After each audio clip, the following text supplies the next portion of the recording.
Well, good morning. I'm Daniel Doubt, and this is For Your Sunday Morning Drive, the short podcast designed to put you in a Colossians 3:2 mindset and help prepare your mind for worship on those hectic Sunday mornings. We are brought to you by the Ministry League network of podcasts. If you'd like access to over 50 great podcasts to help you spiritually, you can always check out the link in our show notes to their YouTube channel. You can check them out on ministryleague.com, and you can also download their app. And I hope that you, like me, are looking forward to Thanksgiving on Thursday. And I want to be sure to tell all of you, thank you so much for listening and making us a part of your weekly routine.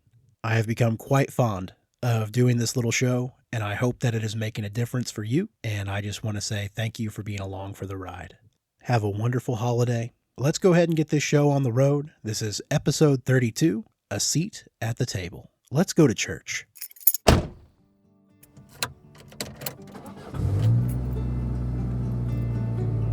Are we there yet?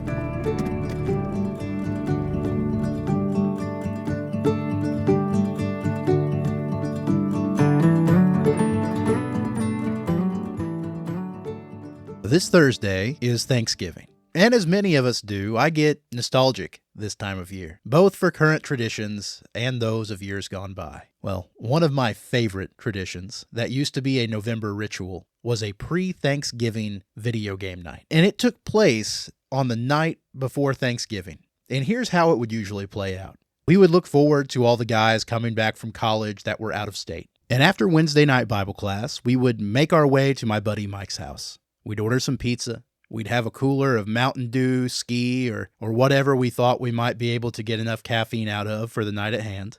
And we'd set up our TVs, our monitors, I think Brian brought a projector one year, and our consoles in Mike's living room, loaded up with that year's popular game, usually Call of Duty. And we would set in to play until the early hours of Thanksgiving morning. But first, we had to scramble for a good seat. Now the recliner's obviously the best choice. Next was the couch. The third pick was a good camp chair. And somehow, and some way, and I don't exactly remember how it played out, but I always ended up with a junky old metal folding chair.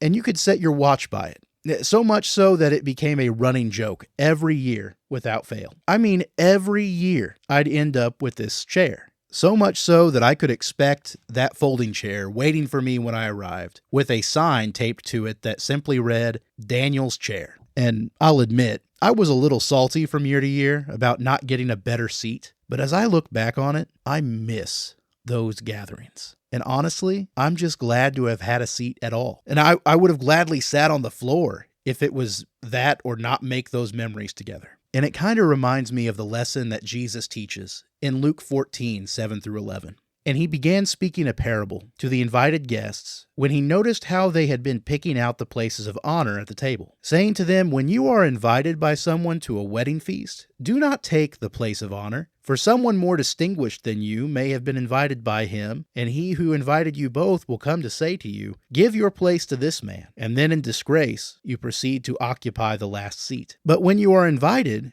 go and recline at the last place, so that when the one who has invited you comes, he may say to you, friend, move up higher, and then you will have honor in the sight of all who are at the table with you. For everyone who exalts himself will be humbled, and he who humbles himself will be exalted.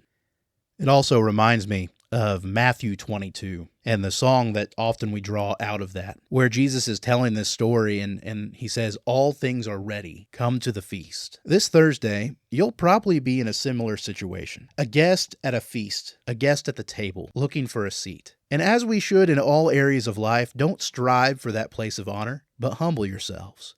Be thankful, be ever prayerful, because when it comes to the kingdom of God, and when it comes to the heaven that is prepared for us, I don't care what it looks like. I don't care how comfy it is or how honorable it is. I'll gladly take the heavenly equivalent of a metal folding chair, because quite frankly, I'll just be happy to have a seat at the Lord's table. Well, those are my thoughts for your Sunday morning drive. Now it's time to hear yours. Our discussion questions for this week are, do we seek out those places of honor when instead we should humble ourselves? In what ways do we show our thanks to God for the mansion prepared for us? And are we thankful just to be in His presence?